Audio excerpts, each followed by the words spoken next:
Hello guys, সকাল সকাল বেরিয়ে গেছি আজকে একটা রাইস সেরিমনি শ্যুটে। সো শ্যুটটা আজকে ছিল মাদ্রান মোড়ের কাছাকাছি। আজ আমার কেটিএম সাইকেল নিয়ে বেরিয়ে পড়েছিলাম। এইদিকে আমার camera set up ready. So আজকে শ্যুটটা আমার সঙ্গে ছিল দীপুদা। প্রথমে গিয়ে ডেকোরেশনটাকে তুলে নিলাম। সিলিংটা এতটাই উঁচুতে ছিল তাই ক্যামেরাটাকে স্ট্যান্ডে লাগিয়ে গিম্বেলের মতো দেশি গিম্বেল দিয়ে ভিডিও হচ্ছে।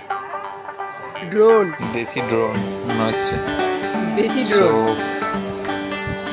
ওই দেখো বসে আছে আমাদের রাইস সেরিমনি ছোট খুদে, তার বাবার কোলে বসে রয়েছে। এদিকে আমি ভিডিও করছিলাম, ওইদিকে দীপুদা স্টিক করছিল। আজকে কাজটা যেহেতু দীপুদার ছিল তাই দীপুদার সাথেই গেছিলাম এই কাজে। আজকে এই ছোট্ট ভিডিওটা এখানে শেষ করলাম। আবার দেখা হচ্ছে নেক্সট ভিডিওতে। ভিডিওটা ভালো লাগলে অবশ্যই লাইক শেয়ার সাবস্ক্রাইব করে দেবেন।